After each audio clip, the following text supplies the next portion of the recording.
Kami percaya Tuhan, bahwa apapun yang terjadi dalam hidup kami,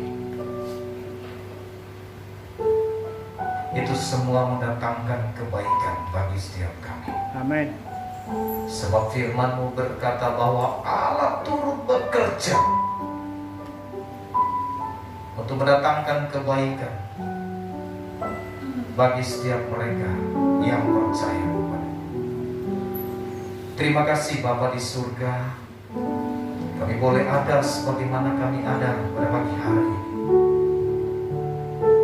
Walaupun hari-hari ini ya Tuhan, ada kabar-kabar yang luar biasa yang membuat kami terganggu, yang membuat kami khawatir. Tapi kami percaya bahwa ada di dalam hadirat Tuhan, kami akan memperoleh ketenangan. Terima kasih ya Tuhan, bahwa hari ini kami masih diizinkan untuk kami boleh datang beribadah kepada Tuhan. Meskipun setiap kami saat ini ada di dalam rumah kami masing-masing, jadi kami percaya bahwa kuasa Tuhan memenuhi setiap kami. Amin. Karena kuasa Tuhan tidak terbatas. Terima kasih Bapa di surga, kami siap saat ini untuk mendengar kebenaran firman-Mu. Berbicaralah bagi setiap kami, karena kami sangat yakin dan percaya bahwa firman-Mu ya dan amin. Amin. Terima kasih Tuhan, sembunyikan hamba-Mu di balik salib-Mu. Biarlah kebenaran firman Tuhan saja yang boleh dinyatakan. Terpujilah Tuhan. Dalam nama Yesus kami berdoa. Kita yang siap dengar firman Tuhan sama-sama katakan Amin. Haleluya. Shalom. Shalom. Sekali lagi shalom. Shalom. Saudaraku yang terkasih, ya dimanapun Anda berada saat ini, saya percaya bahwa kita saat ini sedang mengikuti ibadah ini. Siapapun kita yang sedang mengikuti ibadah ini, saudara tetap ikuti ibadah ini secara penuh. Ikuti ibadah ini sampai dengan selesai. Fokus kepada Tuhan dan pastikan hidup saya dan saudara diberkati oleh Tuhan. Puji nama Tuhan.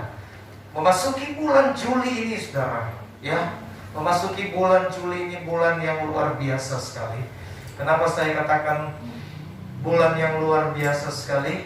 Di awal bulan kita sudah harus ya menjalani yang namanya ibadah di rumah kembali.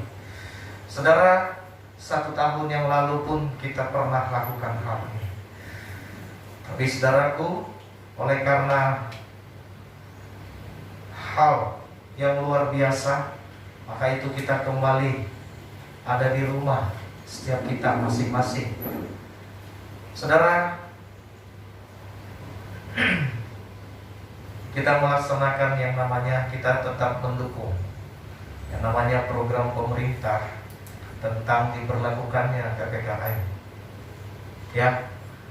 Jadi untuk sementara dari tanggal 3 sampai tanggal 20, ya. Saudaraku yang terkasih dalam nama Tuhan, tetaplah berdoa kepada Tuhan, beribadah kepada Tuhan, meskipun kita lakukan semua dari rumah. Tapi percayalah, hal-hal tersebut tidak membatasi kuasa Tuhan bekerja buat setiap kita. Ya, puji nama Tuhan. Memasuki bulan yang ke-7 ini, kita memiliki tema yang sangat luar biasa, saudara. Tema yang sungguh sangat dahsyat buat setiap kita. Bahwa ini tema besar kita untuk bulan ini. Jangan menyerah, jadilah pemenang. Jangan menyerah, jadilah pemenang. Hidup ini adalah sebuah perjuangan, betul? Ya, hidup kita adalah sebuah perjuangan. Ya, segala sesuatu patut kita perjuangkan. Terlebih kepada saya dan saudara pada saat ini, iman kita patut diperjuangkan. Ya, ini yang perlu kita lakukan, karena ketika kita memperjuangkan ini, saudara, iman ini tidak hanya berlaku ketika kita masih hidup, tetapi sampai di surga kekal nanti. Iman ini menentukan apakah kita hidup kekal atau mati dalam kekekalan. Nah, Bapak Ibu saudaraku yang terkasih, oleh sebab itu tema ini sangat luar biasa buat setiap kita. Jangan menyerah, jadilah pemenang. Ada banyak orang yang kecewa, ada banyak orang yang tidak mau datang lagi kepada Tuhan. Ada banyak orang yang putus asa. Kenapa? Karena menyerah. Dalam hal ini saudara, ya, menyerah berarti kita mengakui kekalahan, kita gagal di dalam sesuatu. Nah, tidak jarang anak-anak Tuhan mengalami hal ini, ya, mengalami hal ini. Bahkan hari-hari ini saudara, ya, hari-hari ini kita lihat berita-berita yang luar biasa. Hari-hari ini kita mungkin mengalami hal-hal yang kurang baik dalam hidup kita. Keadaan tidak baik ini terkadang bisa membuat kita tidak bisa melakukan apa-apa. Kita menjadi orang yang takut, kita menjadi orang yang khawatir, ya, sehingga kita tidak bisa melakukan apa-apa. Ini sehingga membuat kita menyerah dalam hidup ini. Ya, seperti orang sakit, tidak kuat untuk tahan sakit, dia berkata lebih baik mati saja. Sementara kita percaya bahwa ada Yesus yang sanggup menyembuhkan. Yang setuju dengan saya katakan amin. Amin. Saudaraku yang terkasih, kita akan menjadi, ketika kita menyerah dan tidak bisa berbuat apa-apa, kita akan menjadi orang yang kalah. Dan keadaan kita ketika kita menyerah tidak akan semakin baik, tetapi akan semakin buruk. Ketika kita menyerah oleh keadaan kita, maka tidak akan mendatangkan kebaikan sama sekali dalam hidup kita. Sebaliknya akan mendatangkan masa-masa yang sukar. Sebaliknya akan mendatangkan ketidakbaikan. Oleh sebab itu, saudara, tema ini sangat penting buat setiap kita. Di dalam firman Tuhan ini kita boleh belajar pada hari ini. Saudaraku yang terkasih dalam nama Tuhan, mungkin saat ini engkau sedang sakit, mungkin saat ini mungkin engkau sedang khawatir dalam hidup ini. Perhatikan firman Tuhan ini baik-baik sampai selesai. Saudara, mari kita buka firman Tuhan. Ya, siapkan Alkitabmu, ambil Alkitabmu, dan kita buka firman Tuhan. Ya, kita mau baca di dalam Markus 10 ayatnya yang ke-46 sampai dengan ayatnya yang ke-50.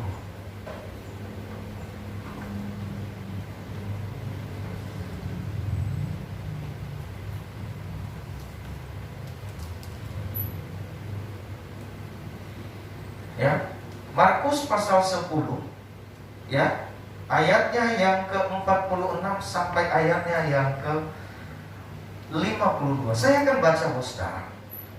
Lalu tibalah Yesus dan murid-muridnya di Yerikho. Dan ketika Yesus keluar dari Yerikho bersama-sama dengan murid-muridnya, dan ada banyak orang yang berbondong-bondong, ada seorang pengemis yang buta bernama Bartimeus, anak Timeus, duduk di pinggir jalan. Ketika didengarnya bahwa itu adalah Yesus orang Nazaret, mulailah ia berseru, "Yesus anak Daud, kasihanilah aku." Banyak orang menegur dia supaya ia diam. Namun semakin keras ia berseru, "Anak Daud, kasihanilah aku." Lalu Yesus berhenti dan berkata, "Panggillah dia." Mereka memanggil orang buta itu dan berkata kepadanya, "Kuatkanlah hatimu, berdirilah, ia memanggil engkau." Lalu ia menanggalkan jubahnya. Ia segera berdiri dan pergi mendapatkan Yesus. Tanya Yesus kepadanya, Apa yang kau kehendaki supaya aku perbuat bagimu? Jawab orang buta itu, Rabuni, supaya aku dapat melihat. Lalu kata Yesus kepadanya, pergilah, imanmu telah menyelamatkan engkau. Pada saat itu juga melihatlah dia, lalu mengikut Yesus dalam perjalanan. Ada amin? Saudaraku yang terkasih dalam nama Tuhan, ini adalah satu kisah yang menceritakan tentang terjadinya mujizat.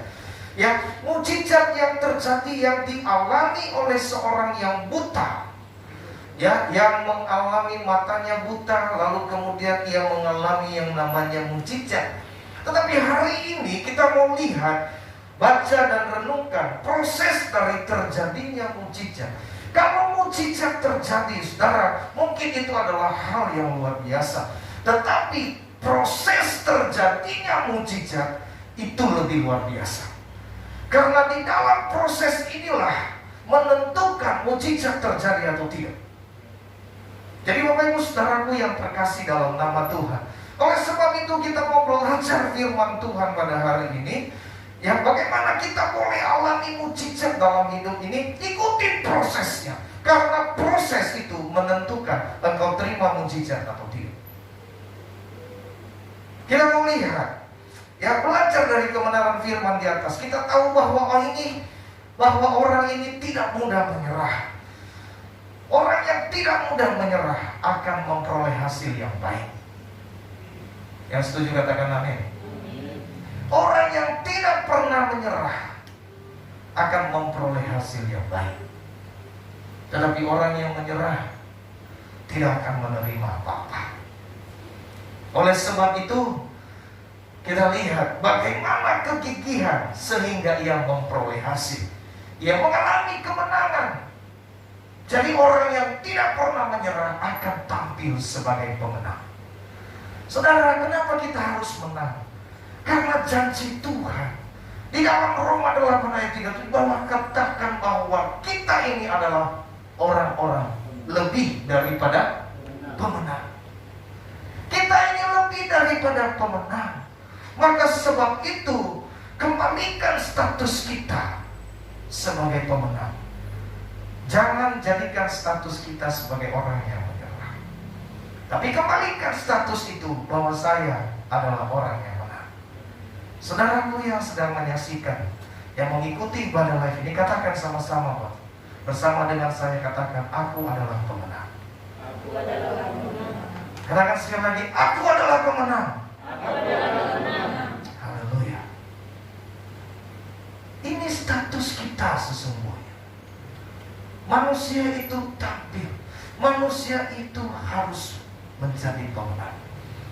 Saudara-saudara yang lahir, saudara-saudara yang ada hidup saat ini, itu hasil dari perjuangan. Dan kita inilah tampil sebagai pemenang.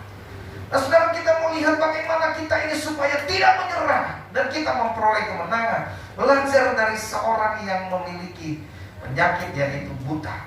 Saudaraku yang terkasih dalam nama Tuhan, ya, pertama-tama kita mau belajar, kita mau lihat ada satu kebenaran firman. Ini adalah kebenaran firman yang sangat luar biasa, yang patut kita renungkan. Pertama saudara, bagaimana kita bisa menang? Bagaimana kita tidak menjadi orang yang gampang menyerah dan kita memiliki kemenangan? Pertama, jadilah pendengar yang baik. Jadi pendengar yang baik. Saudaraku yang terkasih dalam nama Tuhan, ketika kita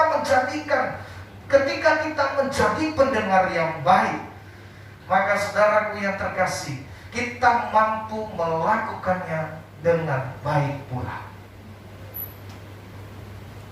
Terkadang Bapak Ibu Saudara, dalam hidup kita belum sempat dengar berita yang jelas, sudah kita sebarkan. Akhirnya tidak jelas.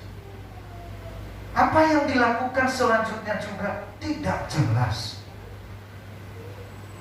Kita lihat sekarang banyak di dalam grup WA, saudara. Bagaimana mengatasi corona dan segala macam? Bagaimana mengatasi COVID? ada banyak masukan, ada banyak yang harus dilakukan. Saya hampir bingung. Semuanya untuk mencegah, katanya. Saudaraku yang terkasih, boleh-boleh saja, tapi kita mau lihat mana yang tepat. Kita amati dengan baik. Kadang-kadang satu WA saja belum kita praktekkan, yang lain gak datang.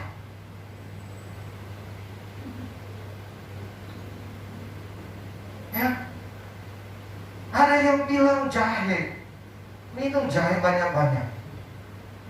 Belum minum jahe udah ada orang minum vitamin. Ya, lalu kemudian belum baru cari-cari vitamin, masuk lagi WA, lengkuas cengkeh. Ya, ini bingung mana yang mau. Akhirnya apa? Daripada pusing dia sediain semua. Lalu bingung mana yang mau diminum duluan. Betul? Jangan membuat kita bingung.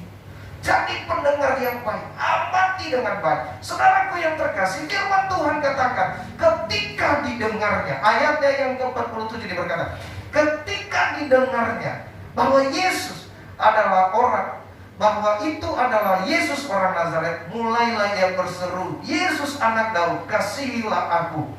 Saudaraku yang terkasih, ternyata orang buta ini mencari informasi yang jelas. Ya, mencari informasi. Dia mendengar dari beberapa orang mungkin yang telah sembuh. Dia cari informasi sesuai dengan yang diimaninya. Lalu saudaraku yang terkasih, dia dengarkan, dia tunggu. Lalu ketika dia mendengar, ada orang bilang, Yesus datang. Lalu dia dengar, karena pendengarannya baik, saudara, ia berseru kepada orang yang tepat. Dia tidak berseru pada waktu itu, siapapun itu, Yesus mana? Enggak. Siapapun itu, Petrus ngomong, Yesus ada enggak? Enggak. Tetapi dia menjadi pendengar yang baik. Dia mendengar. Ketika didengarnya, artinya saudara, sebelumnya dia mencari informasi tentang who is Jesus. Siapa Yesus? Ya, dia cari informasi ini dengan baik dan benar. Ketika didengarnya dengan baik, lalu ia mencoba menanti hal ini. Saudara, dengar baik firman Tuhan.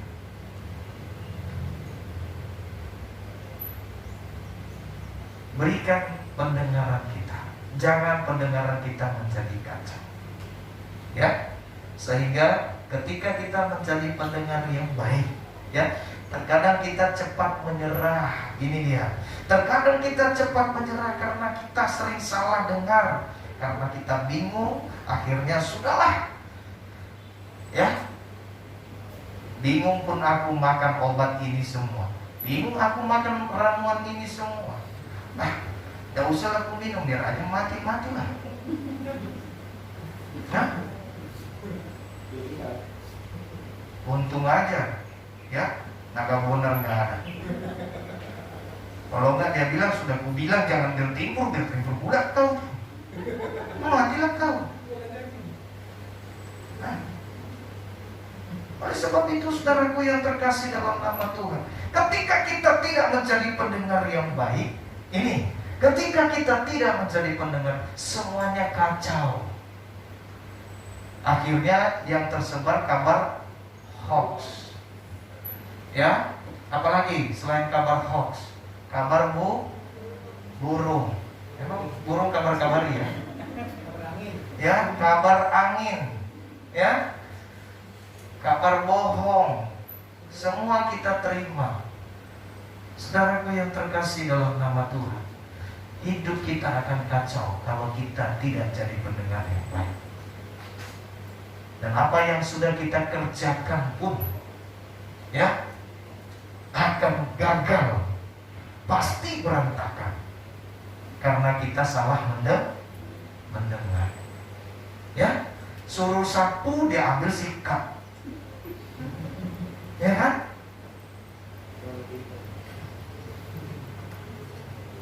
Betul tidak? Suruh beli es batu, ya, ya bingung pergi keliling kemana-mana. Ya puji Tuhan. Nah ini saudaraku yang terkasih dalam nama Tuhan. Ya,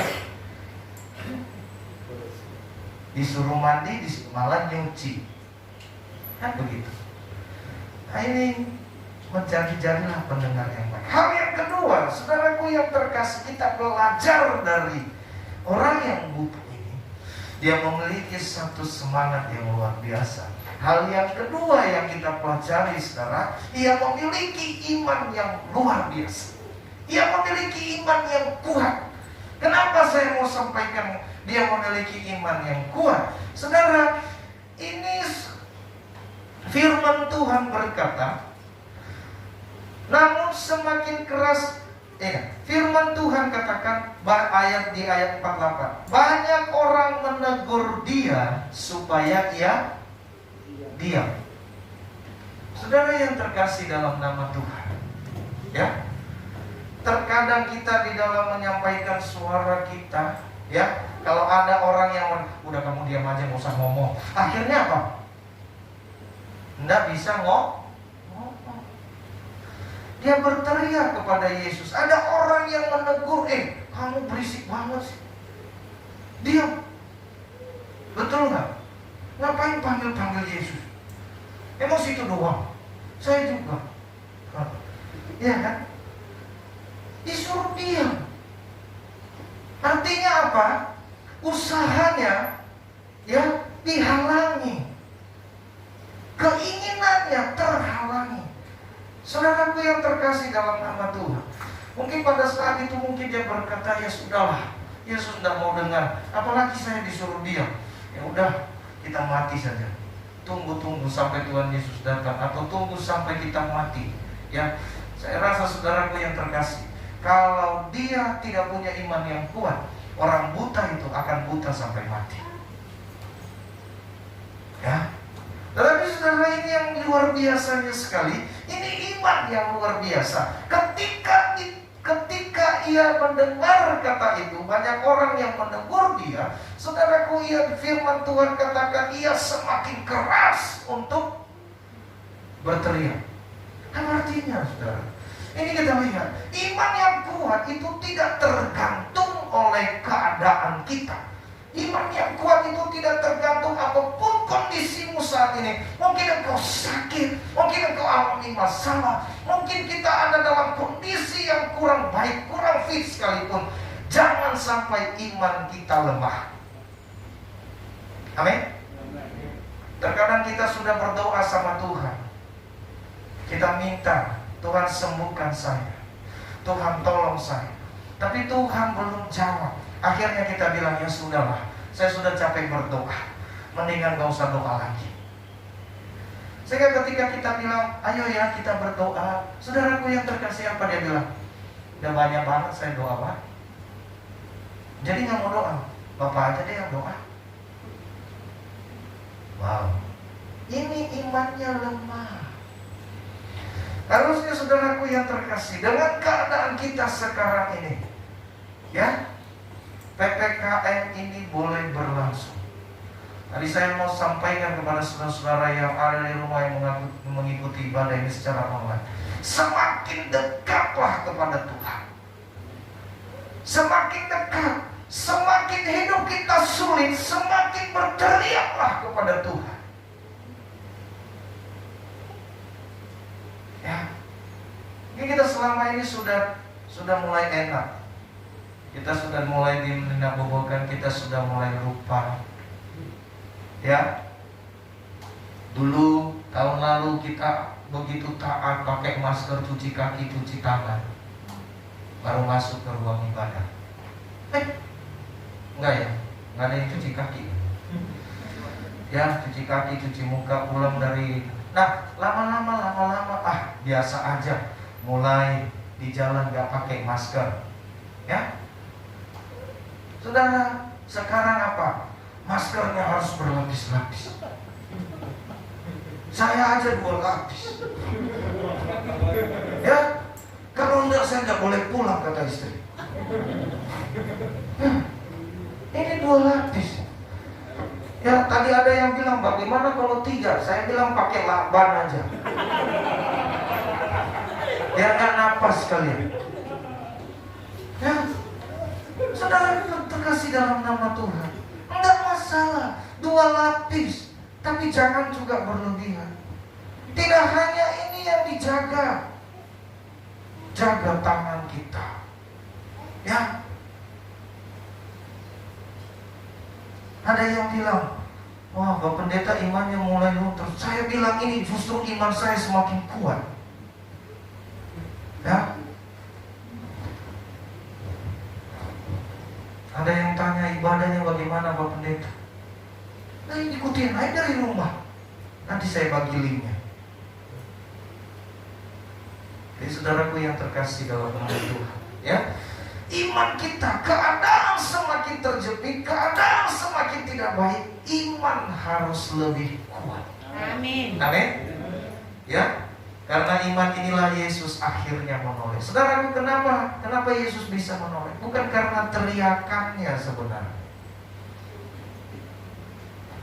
Yesus menoleh kepada orang buta ini bukan karena dia teriak, tapi Yesus melihat imannya yang begitu kencang, imannya yang begitu kuat. Kenapa? Imannya percaya begini, kalau Yesus jamah, saya pasti sah. Itu luar biasa. Jadi bukan karena teriakan, daripada berisik saya noleh aja. Bukan. Yesus sudah tanpa diteriak dengan keras, saudaraku yang terkasih, ya, Yesus pasti noleh. Kenapa? Karena yang berteriak tidak hanya mulutnya, tapi imannya berteriak kepada Tuhan. Ini yang luar biasa. Oleh sebab itu Bapak Ibu Saudara, hari ini biarkan imanmu teriak kepada Tuhan. Katakan, Tuhan, Yesus anak Daud, selamatkan aku dari semua godaan ini. Bukan, dari semua penderitaan ini. Kita tidak sedang digoda, saudara, tapi kita sedang, ya, disuruh untuk selalu waspada. Ya, karena hari lepas hari kita harus tetap waspada. Amin. Waspadalah, waspadalah. Karena corona tidak milih-milih. Ya, begitu engkau lengah, dia akan masuk. Oleh sebab itu kita tetap waspada. Ada yang namanya waspada? Banyak. Ya. Yang ketiga Bapak Ibu Saudara, kita cepat karena langsung kita nanti perjamuan kudus. Dan di dalam perjamuan kudus ini, bagi saudara yang mengikuti ibadah ini secara live, boleh siapkan perjamuan kudusnya. Ya, saudara, saya mau sampaikan perjamuan kudusnya, buat itu teh atau anggur atau Fanta. Saudaraku yang terkasih, apapun media yang saudara boleh pakai, air putih sekalipun, jangan 1 gelas. Ya, ya. Karena ada beberapa hal yang saya dengar, saudaraku, di dalam melakukan perjamuan kudus ini salah, ini sakral, ya. Saudara tidak boleh pakai air putih atau teh manis 1 gelas lalu kemudian angkat, ya. Minum sampai kenyang, ya. Tidak, ambil sedikit, ya. Jadi saudara di rumah persiapkan ini, jangan salah kita melaksanakan perjamuan kudus ini. Ya, yang ketiga saudaraku yang terkasih dalam nama Tuhan, apa yang membuat dia tidak menyerah dan memperoleh kemenangan? Saudaraku, tanggalkan ego. Nah ini, saudara yang terkasih, kita lihat di dalam pasalnya yang ayatnya yang ke 50, dia berkata begini, Lalu ia menanggalkan jubah. Ia segera berdiri dan pergi mendapatkan Yesus. Saudara, jubah berbicara tentang kebesaran. Jubah berbicara tentang kehormatan. Jubah berbicara tentang identitas. Saudaraku yang terkasih dalam nama Tuhan, orang buta ini ketika dia hadap Yesus, ketika dia datang kepada Yesus, apa yang terjadi? Dia mau buka. Dia buka jubah itu. Dia buka hidup. Artinya apa? Kesombongan itu ditanggalkan. Egonya, saudara. Kenapa? Bapak Ibu Saudara, banyak orang sekarang, oh Yesus, saya mau sembuh, tapi saya nggak mau datang. Saya nggak mau ibadah. Saya nggak mau doa. Adakah orang yang menginginkan kesembuhan, menginginkan hidupnya dipulihkan oleh Tuhan, tapi tidak mau datang berdoa kepada Tuhan? Saudara, jangan mimpi hidupmu dipulihkan. Ya. Jangan mimpi hidup kita akan dipulihkan oleh Tuhan. Kita mau diberkati, usaha kita mau diberkati, rumah tangga kita mau diberkati oleh Tuhan, dipulihkan oleh Tuhan. Tapi engkau nggak pernah datang doa, engkau nggak pernah ada ibadah, kau nggak pernah memuji Tuhan. Saudaraku, saya mau sampaikan, jangan mimpi. Engkau tidak pernah dengar nasihat, engkau tidak pernah baca firman Tuhan. Jangan mimpi hidupmu dipulihkan. Jangan anggap enteng firman Tuhan. Sebab orang yang menganggap enteng firman Tuhan, dia berkata terkutuk. Bukan terlalu lagi, tidak. Tapi terkutuk. Oleh sebab itu, saudara, ego tidak dapat membuat mujizat itu terjadi.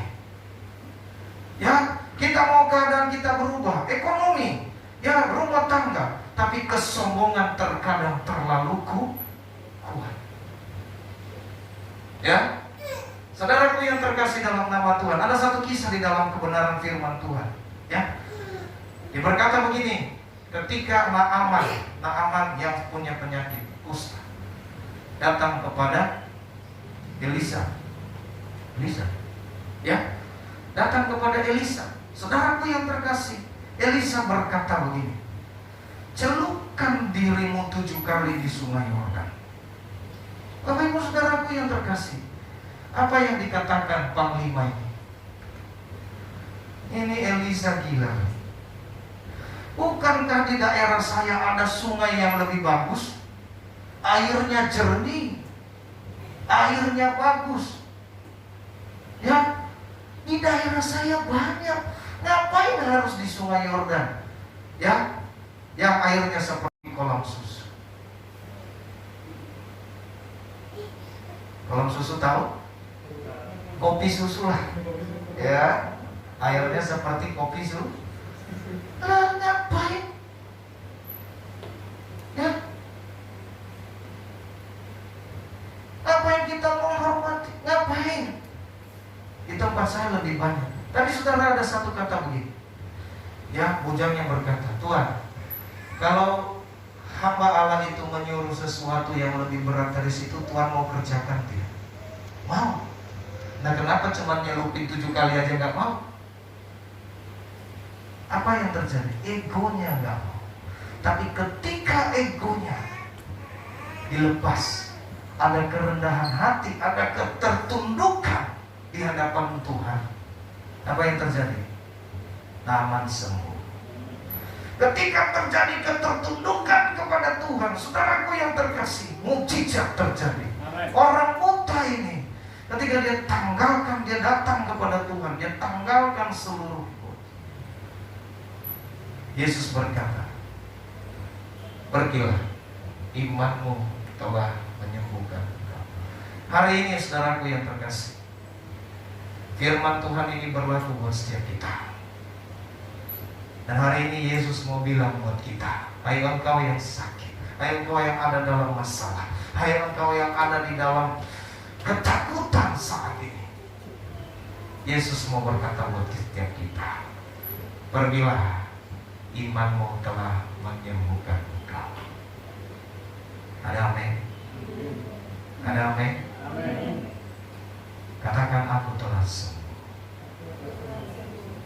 hidupku telah dipulihkan. Percayalah, mujizat pasti terjadi. Haleluya. Hari ini firman ini berlaku buat setiap kita. Oleh sebab itu, saudaraku, kita akan menjadi orang yang tidak gampang menyerah ketika kita memiliki 3 hal ini. Nah, kita akan menjadi orang yang tampil sebagai pemenang. Inilah tema kita. Saudara, menutup firman Tuhan, ada satu kesaksian yang luar biasa yang minggu-minggu ini kami alami. Ada orang yang datang kepada saya. Dia berkata, "Pak, tolong, ya, ibu saya harus dirawat." Bapak ibu saudaraku yang terkasih dalam nama Tuhan, melihat keadaan rumah sakit saat ini sangat-sangat tidak memungkinkan. Ya, tapi dia berkata, "Pak, tolong, ibu saya harus dirawat." Akhirnya saya suruh pulang. Katakan, "Tenang, jangan panik." Ya, kita sambil berdoa. Bapak ibu saudaraku yang terkasih dalam nama Tuhan, sebelumnya dia sudah pergi mengunjungi beberapa rumah sakit, tapi tidak ada yang menerima.